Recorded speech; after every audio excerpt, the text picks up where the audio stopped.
इन notes में एक बहुत साफ वर्गीकरण दिया गया है। हाँ हाँ।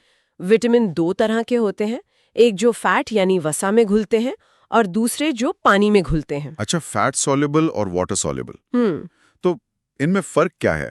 मेरा मतलब, एक फैट में घुल रहा है, एक पानी में, इससे शरीर पर असर क्या पड़ता है? ये बहुत बड़ा फर्क है।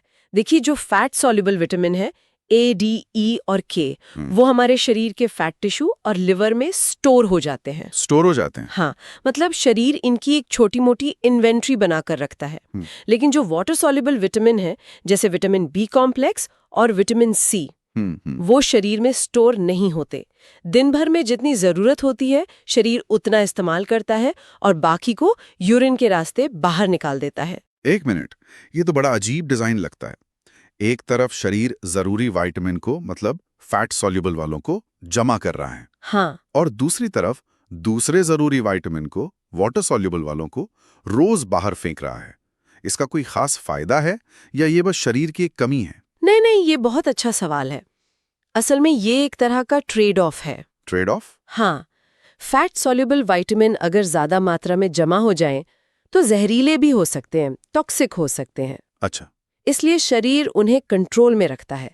वहीं वाटर सॉल्युबल विटामिन के साथ ये खतरा नहीं होता, इसलिए शरीर रोजाना ताज़ा सप्लाई पर निर्भर रहता है। ये एक तरह का सेफ्टी मैकेनिज्म है। समझ गया।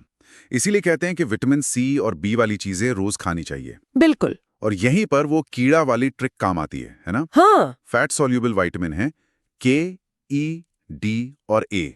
अगर आप इन अक्षरों को एक साथ रखें तो ये कीड़ा जैसा लगता है। तो याद रखने के लिए बस इतना सोचना है कि कीड़ा फैट में रहता है। कितना आसान तरीका है। और अगर हम सिखाने के नजरिए से देखें तो ये एक क्लासिक निमोनिक यानी स्मृति सहायक का उदाहरण है। सही। विज्ञान में जहाँ बहुत सारे तथ्य और नाम याद रखने होते हैं, वहाँ ऐसी ट्रिक्स जानकारी को बोझिल होने से बचाती हैं और सीखने को मजेदार बनाती हैं। ये शिक्षण शास्त्र का एक बहुत ही प्रभावी टूल है। बिल्कुल। अच्छा, इन नोट्स में एंटीऑक्सीडेंट्स का भी जिक्र है। विटामिन ए, सी और ई को एंटीऑक्सीडेंट कहा गया है। ये क्या करते हैं?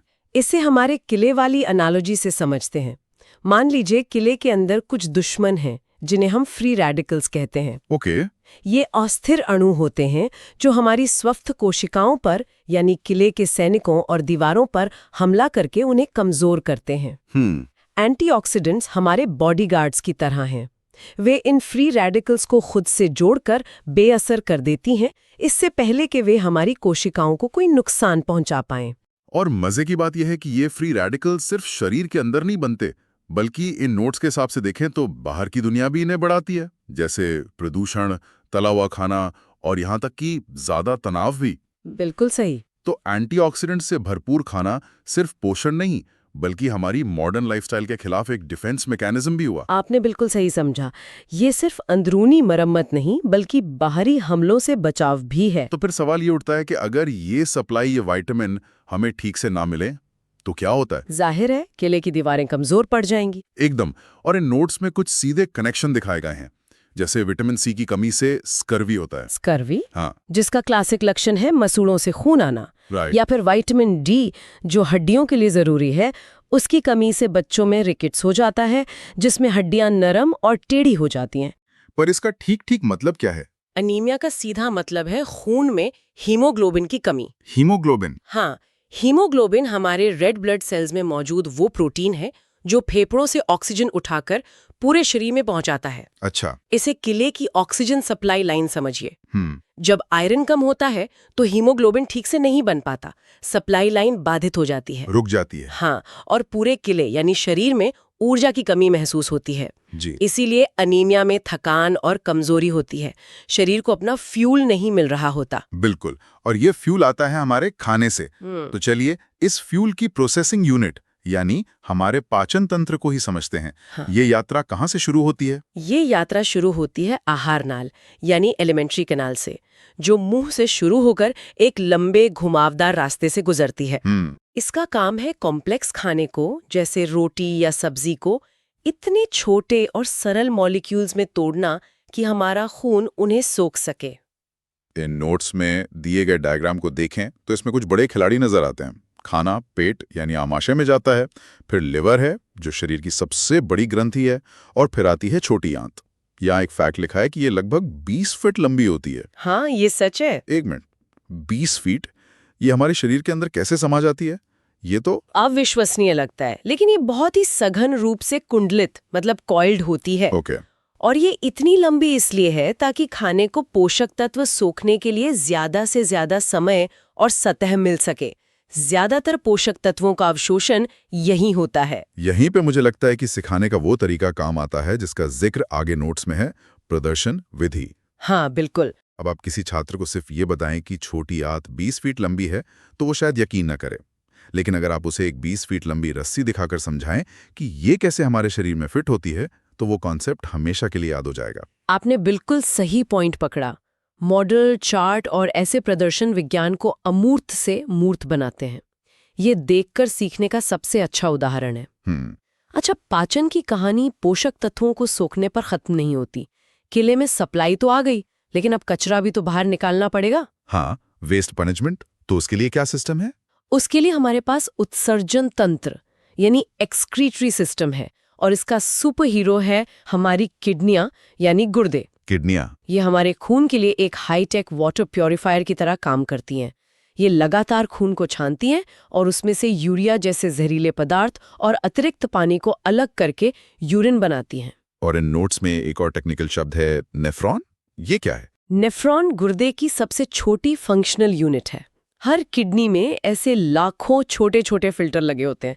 ये नेफ्रॉन ही असल में खून की सफाई का काम करते हैं। अच्छा। तो आप देख रहे हैं, पाचन तंत्र किले में रसद लाता है और उत्सर्जन तंत्र किले की सफाई करता है। दोनों सिस्टम एक दूसरे से जुड़े हुए हैं। तो हमने किले की सप्लाई, उसकी दीवारों की मरम्मत और उसकी सफाई की व्यवस्था देख ली, लेकिन हर किले पर बाहर से हमले का खतरा भी तो होता है। बिल्कुल। ये हमले होते हैं कुछ अनदेखे दुश्मनों से। एकदम। और इन नोट्स में इन दुश्मनों को दो मुख्य श्रेणियों में बांटा गया है, बैक्टीरिया यानी जीवाणु और वायरस यानी विषाणु। हाँ। उदाहरण भी दिए गए हैं, बैक्टीरिया से होने वाली बीमारियां जैसे हैजा और टाइफॉइड, और वायरस से होने वाली बीमारियां जैसे इन्फ्लुएंजा, डेंगू और कोविड-19। बाहर से देखने पर तो ये सब एक जैसे लगते हैं, बीमारी पैदा करने वाले कीटाणु, लेकिन इनमें कोई मौलिक अंतर है क्या? जमीन आसमान का अंतर है, और ये समझना बहुत जरूरी है। बैक्टीरिया एक पूरी जीवित कोशिका है।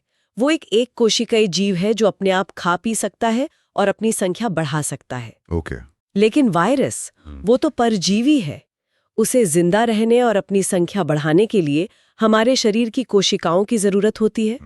वो हमारे सेल पर कब्जा करता है और उसे अपनी फोटोकॉपी मशीन बना लेता है। अच्छा, तो बैक्टीरिया एक आत्मनिर्भर आतंकवादी की तरह है और वायरस एक हाईजैकर की तरह जो हमारे ही सिस्टम को अपने कब्जे में ले लेता है। क्या बढ़िया एनालॉजी है, बिल्कुल यही फर्क है। सही। और इसी फर्क की वजह से इनके इलाज का तरीका भी अलग है। एंटीबायोटिक्स बैक्टीरिया पर काम करती हैं क्योंकि वो बैक्टीरिया की कोशिका की दीवार को तोड़ सकती हैं। लेकिन वायरस के पास तो अपनी कोई कोशिका की दीवार होती ही नहीं, वो तो हमारी ही कोशिका का इस्तेमाल कर रहा है। इसीलिए एंटीबायोटिक्स वायरल इन्फेक्शन जैसे सर्दी जुकाम पर बेअसर होती हैं। ये बहुत बड़ा और जरूरी पॉइंट है। तो अब हमने इस पूरे किले के सिस्टम को समझ लिया है, इसके अंदर के कामकाज को भी और बाहरी खतरों को भी।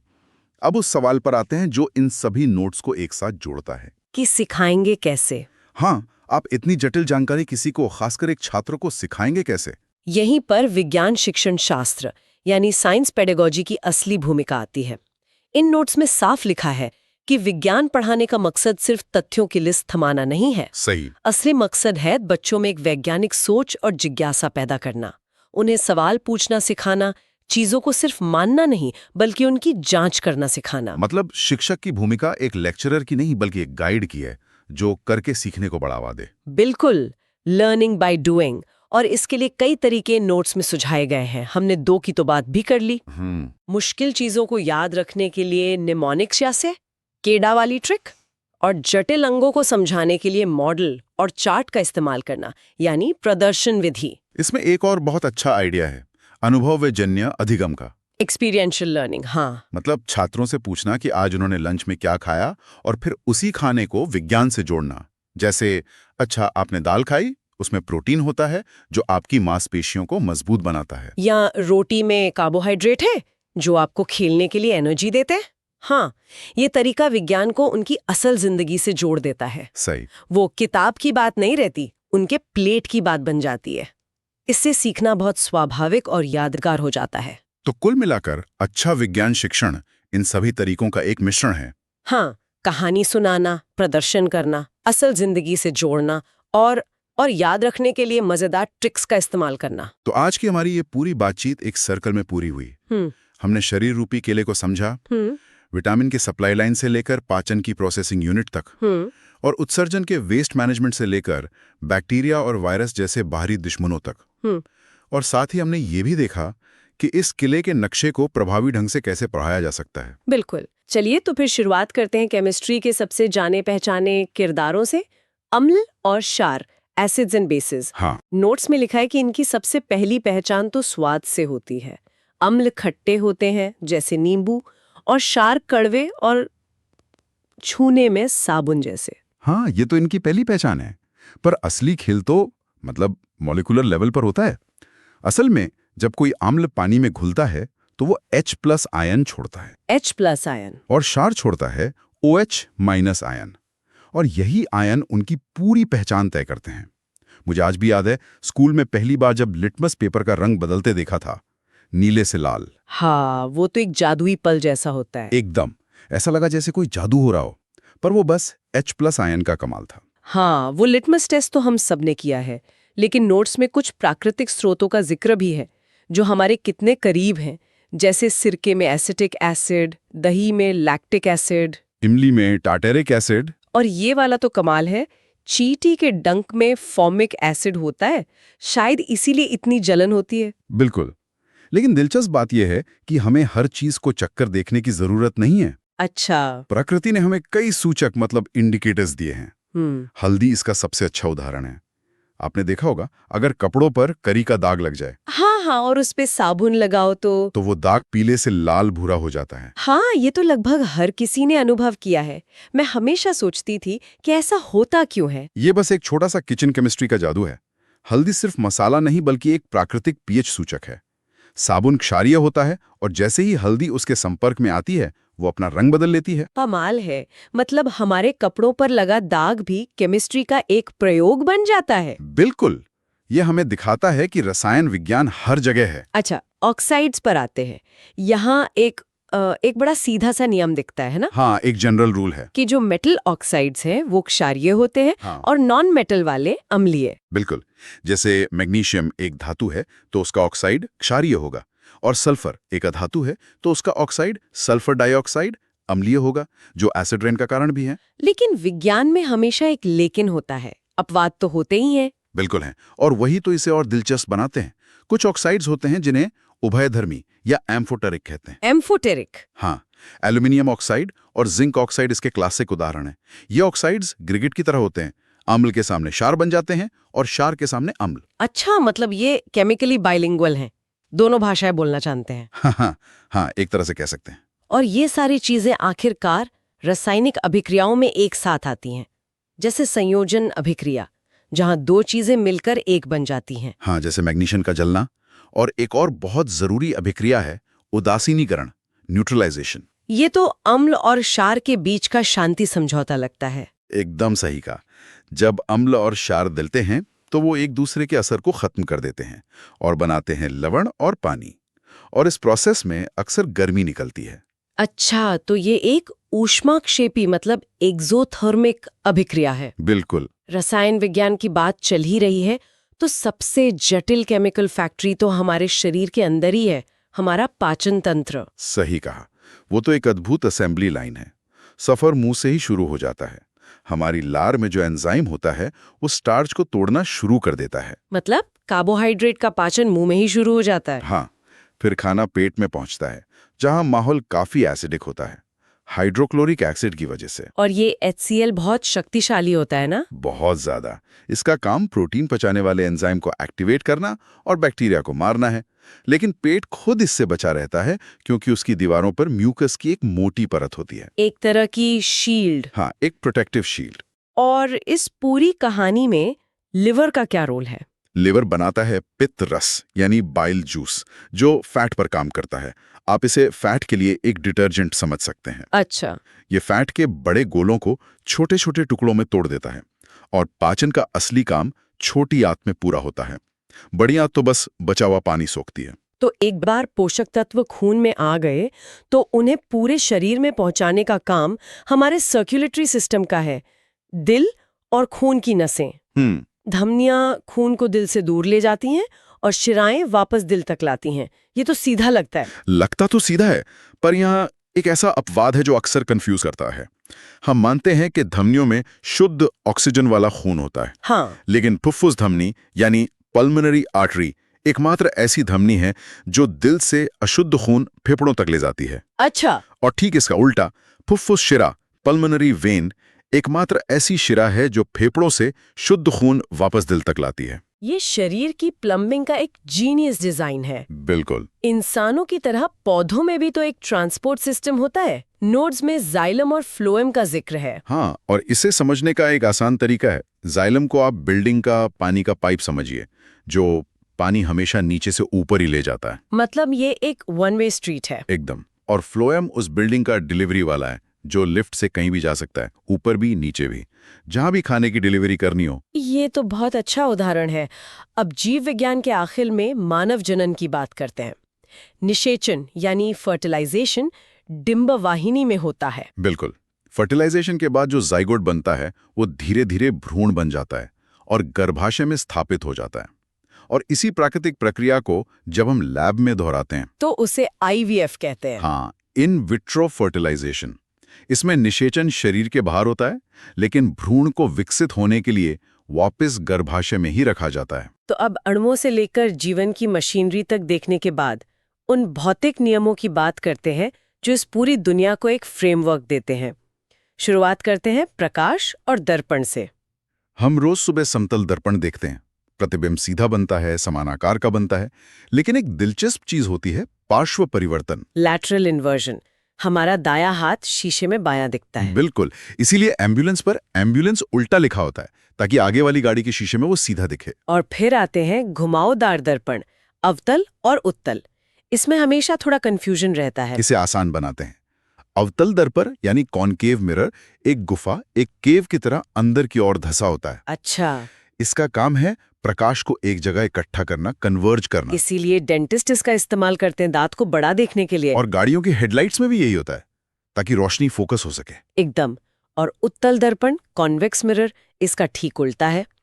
वो बाहर की तरफ उभरा होता है, तो वो प्रकाश को फैलाता होगा। हाँ, डाइवर्ज करता है, और ये हमेशा चीजों का एक छोटा और सीधा प्रतिबिंब बनाता है। पर छोटी इमेज का क्या फायदा? फायदा है इसका विशाल दृश्य क्षेत्र, फील्ड ऑफ व्यू। इसीलिए इसे गाड़ियों के साइड मिरर के तौर पर इस्तेमाल किया जाता है, ताकि ड्राइवर पीछे का ज्यादा बड़ा इलाका देख सके। अच्छा, इसीलिए उन पर लिखा होता है objects in mirror are closer than they appear. क्या बात है, बिल्कुल सही पकड़ा। क्योंकि ये दर्पण हर चीज को छोटा और दूर दिखाता है, ताकि ज्यादा चीजें नजर आ सकें। मतलब सुरक्षा के लिए हमें गहराई की सही समझ से समझौता करना पड़ता है। बहुत बढ़िया पॉइंट। अब भौतिकी में ऊर्जा के एक और रूप पर आते हैं, ऊष्मा, हीट। इसके एक जगह से दूसरी जगह जाने के 3 तरीके हैं ना, चालन, संवहन और विकिरण। हाँ, ठोस चीजों में होता है चालन, कंडक्शन। अणु अपनी जगह छोड़े बिना ऊर्जा को पास करते हैं। और तरल पदार्थों और गैसों में, जैसे पानी उबलता है, वहां होता है संवहन, कन्वेक्शन। यहां अणु खुद चलकर ऊर्जा ले जाते हैं। गर्म पानी या हवा हल्की होकर ऊपर उठती है और एक साइकिल बन जाता है। और तीसरा है विकिरण, रेडिएशन, जो सबसे खास है। इसे किसी माध्यम की जरूरत नहीं। सूरज की गर्मी हम तक अंतरिक्ष के खालीपन को पार करके इसी से पहुंचती है। और ऊर्जा का एक और रूप है बिजली और उसका तापीय प्रभाव, हीटिंग इफेक्ट। ये वही सिद्धांत है जिससे प्रेस और हीटर काम करते हैं। लेकिन इसी से जुड़ा एक बहुत जरूरी सुरक्षा उपकरण है फ्यूज तार। घर का एक गुमनाम हीरो। बिल्कुल। ये एक ऐसे पदार्थ का बना होता है जिसका गलनांक मतलब मेल्टिंग पॉइंट बहुत कम होता है। जैसे ही करंट बहुत ज्यादा बढ़ता है, ये तार खुद पिघलकर सर्किट तोड़ देता है और हमारे कीमती उपकरण बच जाते हैं। एक तरह से ये खुद की कुर्बानी देता है। और आखिर में बात करते हैं बल, दाब और घर्षण की। दाब का सिद्धांत तो बहुत ही प्रैक्टिकल है। क्षेत्रफल जितना ज्यादा, दाब उतना ही कम। और इसीलिए स्कूल बैग की पट्टियां चौड़ी होती हैं। हाँ, ताकि कंधों पर कम दबाव पड़े। और कील का सिरा नुकीला होता है ताकि कम बल में ज्यादा दाब पड़े। बिल्कुल। अब आते हैं घर्षण पर, फ्रिक्शन। ये हमेशा एक विलन की तरह लगता है। हाँ, जो हर चीज को रोकता है। इसे अक्सर एक विरोधी बल की तरह देखा जाता है। नोट्स में इसके 3 प्रकार बताए हैं। स्थैतिक घर्षण, स्टैटिक फ्रिक्शन, तब लगता है जब कोई चीज रुकी हुई हो और उसे हिलाने की कोशिश कर रहे हो। हाँ, ये सबसे ज्यादा होता है। कभी किसी भारी सोफे को खिसकाने की कोशिश की है, वो जो शुरुआती जोर लगता है, हाँ, उसमें तो पूरी जान लग जाती है। वो स्थैतिक घर्षण है। एक बार चीज चलने लगे तो सर्पी घर्षण यानी स्लाइडिंग फ्रिक्शन काम करता है, जो उससे कम होता है। और सबसे कम होता है लोटने घर्षण, रोलिंग फ्रिक्शन। हाँ, जब कोई चीज लुढ़कती है। इसीलिए सूटकेस को घसीटने के बजाय पहियों पर लुढ़काना आसान है। 1 मिनट, अगर लुढ़कने वाला घर्षण सबसे कम है तो फिर F1 रेसिंग कारों के टायर इतने चौड़े और सपाट क्यों होते हैं? उन्हें तो एकदम पतला होना चाहिए था। क्या सवाल है! ये एक बेहतरीन उदाहरण है कि विज्ञान में संदर्भ कितना जरूरी है। अच्छा, आम गाड़ियों में हम माइलेज के लिए घर्षण कम करना चाहते हैं, लेकिन F1 रेसिंग में लक्ष्य माइलेज नहीं बल्कि पकड़ है, ग्रिप। चौड़े टायर सड़क से ज्यादा संपर्क बनाते हैं, जिससे घर्षण बढ़ता है। हाँ, और कार तेज रफ्तार पर भी सड़क पर चिपकी रहती है। तो यहाँ घर्षण विलन नहीं, हीरो है। वाह, ये दिखाता है कि एक ही सिद्धांत के कितने अलग-अलग अनुप्रयोग हो सकते हैं लक्ष्य के हिसाब से। एकदम। तो आज हमने रसायन, जीव और भौतिकी के कई अहम सिद्धांतों को समझा। अम्ल क्षार से लेकर शरीर के अंदर की जटिल फैक्ट्री तक, और प्रकाश से लेकर घर्षण के इस दोहरे किरदार तक। और सबसे बड़ी बात यह है कि ये विषय अलग अलग हैं ही नहीं। हमारे पाचन में केमिस्ट्री है, हमारे दिल की धड़कन में बायोलॉजी और फिजिक्स दोनों हैं। विज्ञान असल में दुनिया को समझने का एक ही नजरिया है। सबसे पहला और शायद सबसे बुनियादी सवाल जो हमारे श्रोत उठाते हैं, विज्ञान और टेक्नोलॉजी में आखिर फर्क क्या है? ये सवाल बहुत अच्छा है, क्योंकि यहीं से पूरी कहानी की नींव रखी जाती है। अच्छा। हाँ, हमारे श्रोत कहते हैं कि विज्ञान क्यों पूछता है, मतलब तारे क्यों टिमटिमाते हैं, पत्तियां हरी क्यों होती हैं। दुनिया के जो बुनियादी नियम हैं उनको समझने की कोशिश। बिल्कुल। और दूसरी तरफ है टेक्नोलॉजी, जो विज्ञान के दिए ज्ञान का इस्तेमाल करके कैसे का जवाब देती है। जैसे एक मजबूत पुल कैसे बनाएं, या एक फोन से दूर बैठे किसी से बात कैसे करें। टेक्नोलॉजी समस्याओं का हल निकालती है। तो एक है समझना और दूसरा है बनाना। लेकिन ये फर्क क्लासरूम के लिए इतना जरूरी क्यों जाता है? क्योंकि ये तय करता है कि हम बच्चों को बना क्या रहे हैं। क्या हम उन्हें सिर्फ टेक्नोलॉजी का यूजर बना रहे हैं, जिन्हें फोन चलाना आता है पर ये नहीं पता कि सिग्नल कैसे काम करता है? एग्जैक्टली। या फिर हम ऐसे थिंकर्स बना रहे हैं जो क्यों पूछें। आज हम कैसे की दुनिया में इतने व्यस्त हो गए हैं कि क्यों पूछने की आदत ही छूट रही है। और यहीं पर वो साइंटिफिक टेम्पर या वैज्ञानिक दृष्टिकोण की जरूरत पड़ती है। सही है। हमारे एक स्रोत में इसे बहुत अच्छे से समझाया भी गया है कि इसमें सिर्फ जिज्ञासा नहीं बल्कि शक करना, खुले दिमाग से सोचना और सच को सबसे ऊपर रखना। हाँ, और सबूत मांगना। लेकिन उसमें एक लाइन है जो मुझे बहुत दिलचस्प लगी।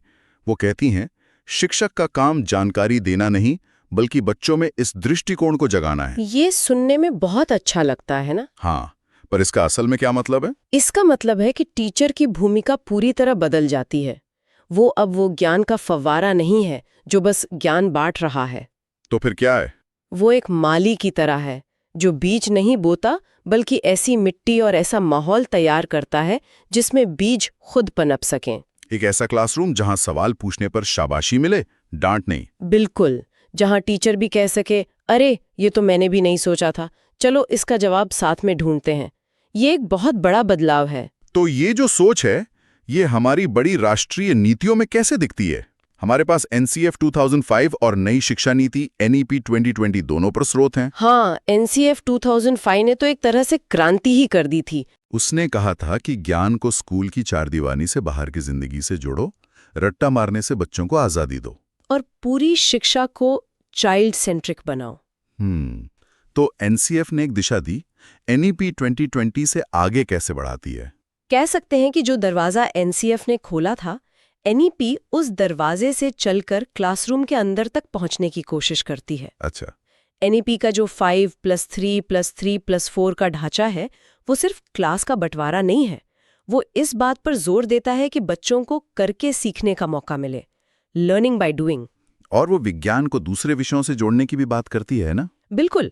वो कहती है कि विज्ञान को कला से, संगीत से, गणित से जोड़ो। मतलब अब साइंस की क्लास में सिर्फ साइंस की बात नहीं होगी? नहीं होनी चाहिए। आप सोचिए, जब एक बच्चा बारिश में कागज की नाव चलाता है तो वो सिर्फ विज्ञान नहीं सीख रहा, वो ज्यामिति सीख रहा है, कला सीख रहा है, शायद एक कहानी भी बना रहा है। एनईपी इसी सोच को क्लासरूम में लाना चाहती है। तो लक्ष्य अब सिर्फ जानकारी देना नहीं है? नहीं, लक्ष्य है ऐसे बच्चे तैयार करना जो उस जानकारी का इस्तेमाल करके कुछ नया बना सकें, कोई समस्या सुलझा सकें। ठीक है, ये तो हुई नीति की बात। लेकिन जमीन पर, मतलब क्लासरूम के अंदर ये सब कैसा दिखता है? एक स्रोत में एक बड़ा दिलचस्प वेन डायग्राम है। हाँ, ईवीएस वाला। हाँ, जो बताता है कि प्राइमरी लेवल पर विज्ञान, सामाजिक विज्ञान और पर्यावरण को अलग अलग नहीं बल्कि मिलाकर पर्यावरण अध्ययन यानी ईवीएस की तरह पढ़ाना चाहिए। और ये एक बहुत ही समझदारी भरा फैसला है। क्यों? क्योंकि एक छोटा बच्चा दुनिया को टुकड़ों में नहीं देखता, उसके लिए दुनिया एक है, एक कहानी की तरह। बिल्कुल। जब वो एक पेड़ को देखता है तो उसे सिर्फ बायोलॉजी के नजरिए से नहीं देखता। उसके लिए वो पेड़ वो जगह है जहां वो झूला झूलता है, जिससे आम मिलते हैं, जो छांव देता है। ईवीएस बच्चे के इस होलिस्टिक नजरिए का सम्मान करता है। और फिर बाद में जब बच्चे बड़े हो जाते हैं? हाँ, छठी क्लास से जब वो एब्स्ट्रैक्ट सोच सकते हैं, तब विज्ञान एक अलग विषय के तौर पर आता है। इसी सोच को आगे बढ़ाने के लिए एक 5E मॉडल का भी जिक्र है। Engage, explore, explain, elaborate, evaluate. ये सुनने में थोड़ा किताबी लगता है। हाँ, नाम किताबी है, पर तरीका बहुत मजेदार है। इसे आसान भाषा में समझाएंगी? जरूर। मान लीजिए आपको बच्चों को अंकुरण यानी जर्मिनेशन सिखाना है। ठीक है। तो पहला ई है एंगेज यानी बच्चों को जोड़ना। आप क्लास में मुट्ठी भर सूखे चने लेकर जाएंगे और पूछेंगे, क्या ये जिंदा है? हम इन्हें कैसे जगा सकते हैं? आपने उनकी जिज्ञासा जगा दी। अच्छा। दूसरा ई है एक्सप्लोर यानी खोज। अब आप बच्चों को चने, पानी, रुई देंगे और कहेंगे, चलो कोशिश करके देखो। बच्चे खुद प्रयोग करेंगे, वो खुद करके देखेंगे। हाँ। फिर तीसरा ई है एक्सप्लेन यानी व्याख्या। जब कुछ चनों में अंकुर फूटेंगे तब आप उनसे पूछेंगे, ऐसा क्यों हुआ? उनके जवाबों के आधार पर आप नमी, हवा जैसे वैज्ञानिक शब्द सिखाएंगी। मतलब पहले अनुभव, फिर परिभाषा। बिल्कुल। चौथा ई है इलैबोरेट यानी विस्तार। अब आप पूछेंगे, अच्छा अगर चने की जगह राजमा होता तो, या अंधेरे में रखते तो क्या होता? और आखिरी ई है इवैल्यूएट यानी मूल्यांकन। हाँ, और यहाँ आप सिर्फ परीक्षा नहीं लेंगे, आप देखेंगे कि बच्चे ने पूरी प्रक्रिया में क्या सीखा, क्या सवाल पूछे। वाह, ये तो विज्ञान को एक जासूसी कहानी की तरह बना देता है, जहां बच्चा खुद जासूस है। बिल्कुल। और जासूस बनने के लिए कुछ खास स्किल्स की जरूरत होती है। हाँ, स्रोत इन स्किल्स को 2 हिस्सों में बांटते हैं। एक है बुनियादी कौशल, जैसे ऑब्जर्वेशन यानी अपनी 5 इंद्रियों का इस्तेमाल करना, और क्लासिफिकेशन यानी चीजों को उनके गुणों के आधार पर अलग अलग करना। और दूसरे हैं एकीकृत कौशल, जो थोड़े मुश्किल हैं, जैसे हाइपोथेसाइजिंग यानी एक वैज्ञानिक अंदाजा लगाना कि अगर मैं ऐसा करूं तो वैसा हो सकता है। सही। और सबसे जरूरी है कंट्रोलिंग वेरिएबल्स यानी चरों पर नियंत्रण। स्रोत में पौधे का एक अच्छा उदाहरण है। हाँ, कि अगर हमें ये देखना है कि धूप कितनी जरूरी है तो हमें 2 पौधे लेने होंगे, एक को धूप में, एक को अंधेरे में। लेकिन बाकी सब कुछ, पानी, मिट्टी, हवा, दोनों को बराबर देना होगा। तभी तो पता चलेगा कि फर्क सिर्फ धूप की वजह से आया। यही तो है वैज्ञानिक तरीका। और यहीं से एक बहुत बड़ा सवाल खड़ा होता है, अगर ये प्रोसेस इतना जरूरी है तो हम बच्चों का मूल्यांकन कैसे करते हैं? हमारे सारे इम्तिहान तो सिर्फ आखिरी जवाब पर टिके हैं। बिल्कुल। किसी को इस बात से फर्क नहीं पड़ता कि बच्चा उस जवाब तक पहुंचा कैसे। तो ये हमें सीधे मूल्यांकन वाले हिस्से पर ले आता है। स्रोतों में 2 तरह के मूल्यांकन की बात है, रचनात्मक यानी फॉर्मेटिव और योगात्मक यानी समेटिव। हाँ, इनका फर्क समझने बहुत जरूरी है। इसे ऐसे समझते हैं, जब एक शेफ खाना बनाते हुए सूप को चखता है ताकि वो उसे और बेहतर बना सके, हाँ, तो वो फॉर्मेटिव असेसमेंट है। लेकिन जब ग्राहक खाने के बाद बिल देता है, वो समेटिव असेसमेंट है, वो आखिरी फैसला है। मतलब लास्ट जो छोटे मोटे टेस्ट या सवाल जवाब होते हैं वो रचनात्मक हैं। हाँ, उनका मकसद बच्चे को ग्रेड देना नहीं, बल्कि ये समझना है कि उसे मदद कहाँ चाहिए। और जो साल के आखिर की परीक्षा है वो योगात्मक है। और इसीलिए आज CCE यानी सतत और व्यापक मूल्यांकन पर जोर है। इसमें पोर्टफोलियो और एनेक्डोटल रिकॉर्ड्स जैसे तरीकों का भी जिक्र है। पोर्टफोलियो बच्चे के काम का एक कलेक्शन है जो उसकी तरक्की की कहानी बताता है। और एनेक्डोटल रिकॉर्ड्स वो टीचर की एक छोटी डायरी की तरह है जिसमें वो बच्चे के बारे में खास बातें नोट करती है। जैसे आज प्रिया ने पहली बार ग्रुप में अपनी बात रखी, या रोहन ने पूछा कि पानी पौधे में ऊपर कैसे चढ़ता है। ये बातें किसी मार्कशीट से कहीं ज्यादा बताती हैं। बहुत ज्यादा। और ये जो सबको साथ लेके चलने की सोच है, ये सिर्फ मूल्यांकन तक ही नहीं है। एक स्रोत लैंगिक समावेशिता मतलब जेंडर इंक्लूसिविटी पर है। और ये बहुत जरूरी है। वो कहता है कि ये सोच कि विज्ञान लड़कों के लिए है, इसे तोड़ना होगा। इसमें टीचर की भूमिका बहुत बड़ी है। स्रोत 3 सीधी बातें बताते हैं। क्या? पहली, महिला वैज्ञानिकों के उदाहरण दो। सिर्फ न्यूटन और आइंस्टाइन नहीं, कल्पना चावला और टेसी थॉमस का भी नाम लो। दूसरी, जब क्लास में एक्सपेरिमेंट हो तो लड़कियों को सिर्फ लिखने का काम मत दो, उन्हें असल उपकरण संभालने दो। और तीसरी बात, अपनी भाषा का ध्यान रखो। साइंटिस्ट का मतलब सिर्फ आदमी नहीं होता। बिल्कुल सही। इसी के साथ आधुनिक उपकरणों जैसे ICT और सिमुलेशन की भी बात की गई है। हाँ, सिमुलेशन बहुत काम की चीज है। मान लीजिए आपको ज्वालामुखी फटना दिखाना है। वो तो क्लास में नहीं ला सकते।